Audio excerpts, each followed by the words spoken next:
What is up, everybody? This is RadTechShoe, and I am bringing you part 7 of my Devil May Cry 2 LP. I'm going to go into the power-up menu real quick and level up Rebellion to level 4. We're going to go ahead and start this mission with a quick cinematic.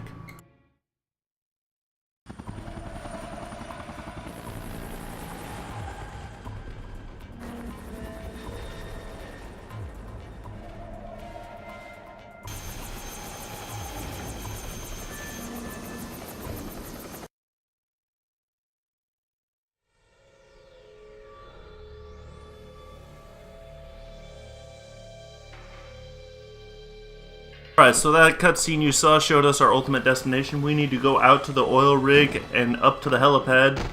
But before we do that, we need to get over to the oil rig. So right now we're in the underground part of a factory, and we need to get out to the oil rig itself.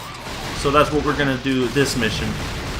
So right out here, you're going to fight a bunch of Insira and Homorosira. And these guys aren't too difficult, like I said. These guys are pretty much easy pushovers, requires barely little effort. The trick is, this item, this pillar in the way, it blocks your view of some of the other Insira, so it's hard to maintain a showtime once you get it, because it'll constantly spawn them on the other side of the room, or up on top, and as you can see, I'm constantly losing my rating because they're not able to stay within direct eyesight of Dante. I have to constantly move around obstacles in order to get to them. So it's kind of a small nuisance that this level design does not complement my personal combat style. Now this mission is somewhat long. I'm not going to say it's nowhere near as long as Mission 5, and it's a lot more bearable. This is actually kind of a fun mission, except for one small section where we have to go through the same event twice, and both times it's not really all that fun. It's kind of boring and dull, and it wastes about a minute of our time each time we do it, so I'll make sure to point it out. You'll pretty much be able to see it for yourself. But once we're done with these guys, we're going to jump all the way up top here, and then we're going to slide down the pipe and gather all the red orbs as we do.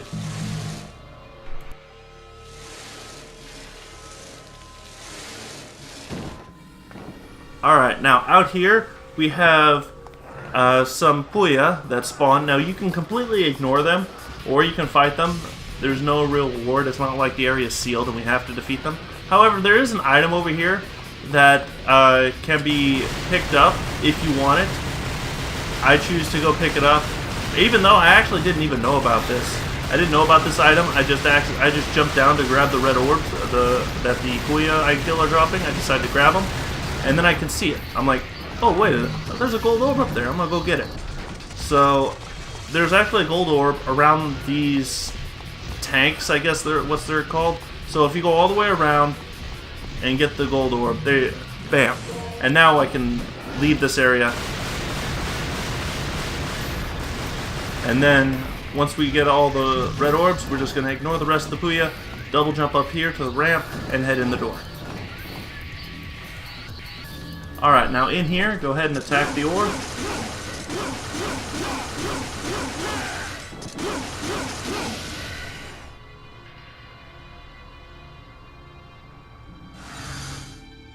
Alright, so now that it's active, we have access to the Devil Heart that we're about to pick up. So go ahead, use the Quick Heart and Devil Trigger and run past all the Agonifinis and the Spice here. These enemies you don't need to even bother with. There's no reason to fight them. If you attack the Agonifinis, you might damage the Spice here by accident and take massive damage from their explosion. And that explosion can also destroy the Agonifinis, but you won't pick up any red orbs from it. So there's really no practical reason to engage them. Instead, refill your Devil Trigger all the way down there, equip the Aerial Heart, and fly all the way up to the top of the tower, and you will pick up our new Devil Heart.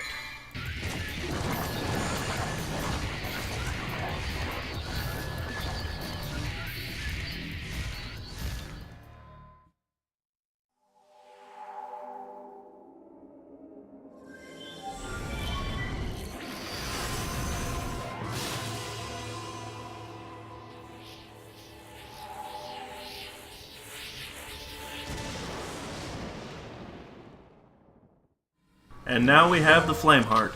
This will replace the lightning circular orb that we have in Dante's Devil Heart setup. So now Dante can do either electric damage or flame damage to his opponents while in Devil Trigger mode. And you'll see it when he's in Devil Trigger and he does his sword slashes. His sword slashes will now have a trail of fire around them. So it's pretty nice, and it's useful against the next mission when we take on a boss. So right in here, go ahead and destroy all the Homo Sira and the Flambats, I believe that's what they're called. And once we're done with all these enemies in here, we're going to head through a side door in the lava pit, and we're going to go pick up our new sword as well.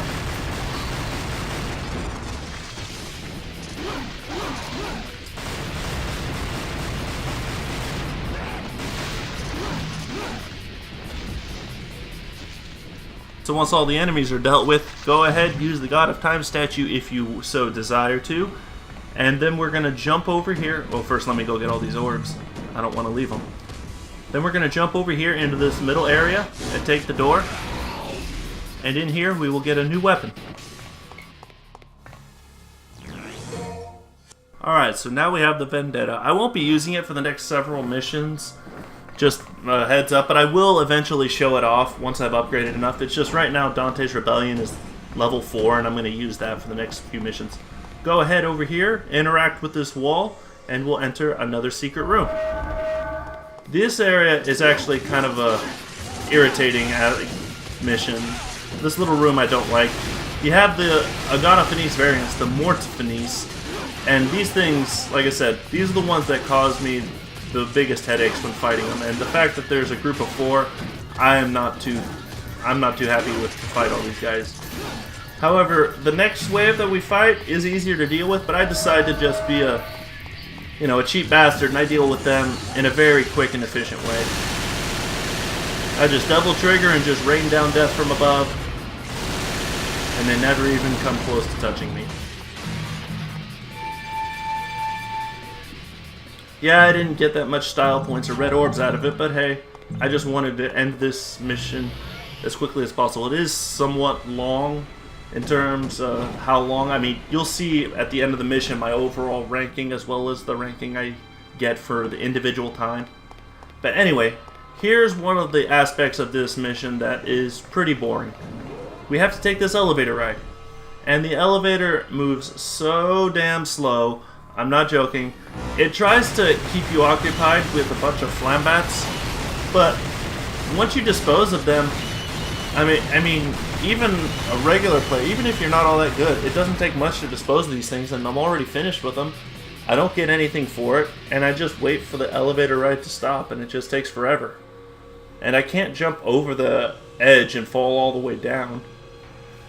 So I just have to wait for this slow ride to come to an end. At the bottom, though, we will be fighting a couple blood goats. And you'll see them, you get to see them spawn pretty soon. So as you can see, I'm going to try and jump over the edge. I can't. And the blood goats spawn. But the good thing is I can at least shoot at them.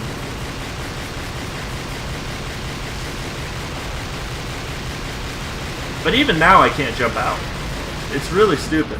It won't let me jump out until it comes to a complete stop, and because of that, I landed right in front of one, and I got kicked, and then I got kicked again. So here I'm going to use Devil Trigger, and here's what happened. Here's my attacks when I had the Flame Heart equipped. So as you can tell, the Flame Heart, it looks cool. It actually looks like it does a lot of damage. It looks like it sets them on fire for like a second after you hit them. Next, however, we get to go into that train. So I'm going to look over here, make sure there's nothing over here. And then afterwards, we get to go inside the train where a huge opportunity awaits you to pick up red orbs. This is actually a great area to farm red orbs. This train will take us from the factory that we're at all the way out to the oil rig. And in here we fight enemies. If you notice, I have just under 10,000. I had like 9,900 something when we came in. Watch how many orbs I have when we leave.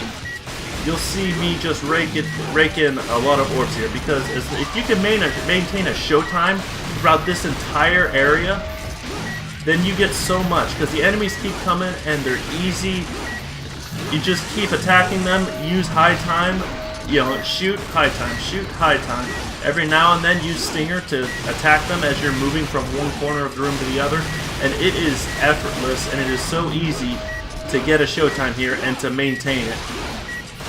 With a little bit of practice, like on your first try through this mission, you might not get it. But, like I said, if you become somewhat familiar with Dante, and you know how to fight these weaklings in, you know, as they come in droves, it's really easy.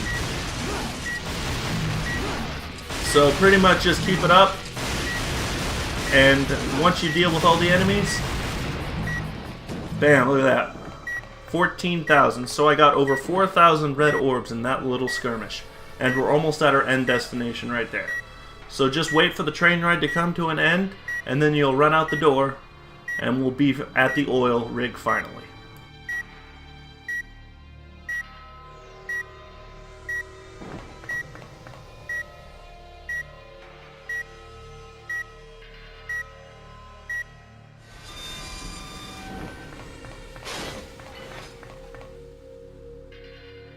There's an elevator ride we have to do again, but before we do that, jump up over on this big box, double jump up, and get a complete blue orb hidden behind the pillar, I guess, whatever.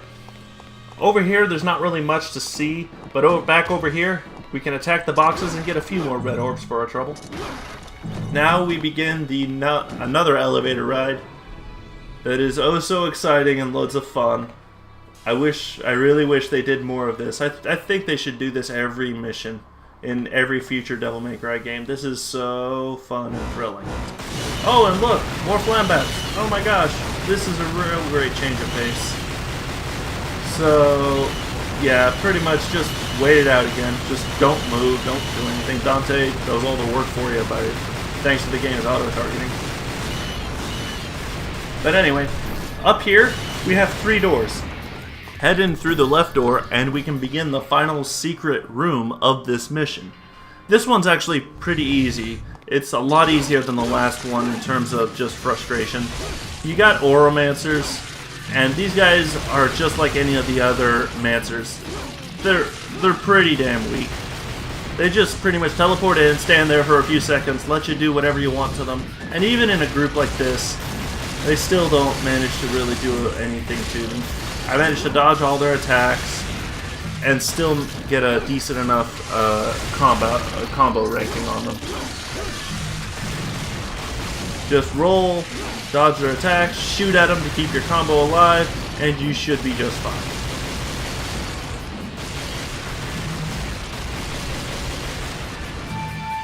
Alright, collect all the goodies, exit the room, and then we're going to head out the middle door. And that will trigger a cutscene and the end of the mission.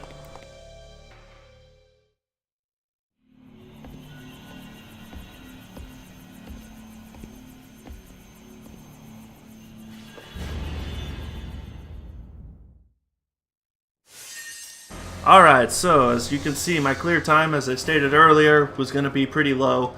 The damage rating, of course, it's always bad. I just can't seem to not get hit in this game. So I'm always going to get dinged on that for my overall rating, but you know, I just don't care that much. So I'm just going to go ahead and save, and the next mission will be a very short mission. It'll just be a straight up boss battle, and that's it, and I will see you all there.